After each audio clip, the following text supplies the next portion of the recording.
గురుగారు, మీనరాశి వారికి ఎలా ఉంది? మీనరాశి వారికి 2 గ్రహాలు యోగిస్తున్నాయి తల్లి. దశమంలో చంద్రుడు, జన్మ శుక్రుడు. జన్మ ఉచ్చ శుక్రయోగము అపారమైనటువంటి ధనాన్ని ఇస్తుంది.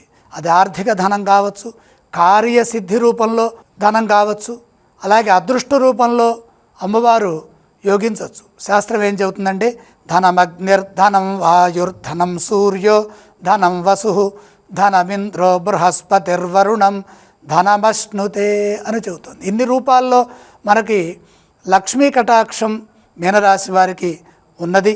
విజయం సిద్ధించేంత వరకు చక్కగా కృషిని కొనసాగించండి, మనోబలంతో ముందుకు సాగండి, సరైన ప్రణాళికల్ని రచించండి. లక్ష్యం వెంటనే సిద్ధిస్తుంది.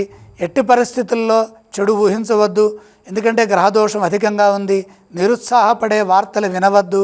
ఎవరో వచ్చేదో చెబుతారు, అదంతా మనసుకు తీసుకొని మన కార్యాలకి భంగం కలిగే విధంగా మనము విచారించవద్దు. ఆలోచనలో స్పష్టత అవసరం.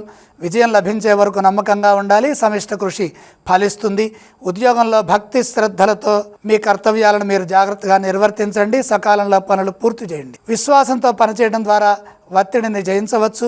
ముఖ్య కార్యక్రమాల్లో అప్రమత్తంగా ఉండండి. అపార్థాలకు అవకాశం ఇవ్వవద్దు. స్పష్టంగా సంభాషించండి. సున్నితంగా నిదానంగా మాట్లాడండి. విభేదాలకు దూరంగా ఉండాలి. 1-2 సార్లు లోతుగా ఆలోచించి నిర్ణయాలు తీసుకోండి. అవి మీకు ఎంతగానో మేలు చేస్తాయి. అలాగే ఆర్థిక అంశాలు బాగున్నాయి. ఎంత కృషి చేస్తే అంత ధనలాభం ఉంటుంది. మీ అర్హతను పెంచుకుంటూ ఆదాయ మార్గాలను వృద్ధి చేయండి.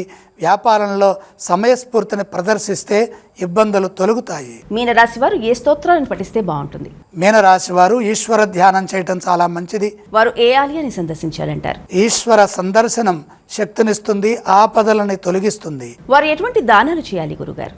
సూర్యప్రీతిగా కొద్దిగా గోధుమలు సూర్య భగవానుని పాదాల చెంత ఉంచి నమస్కారం చేయండి.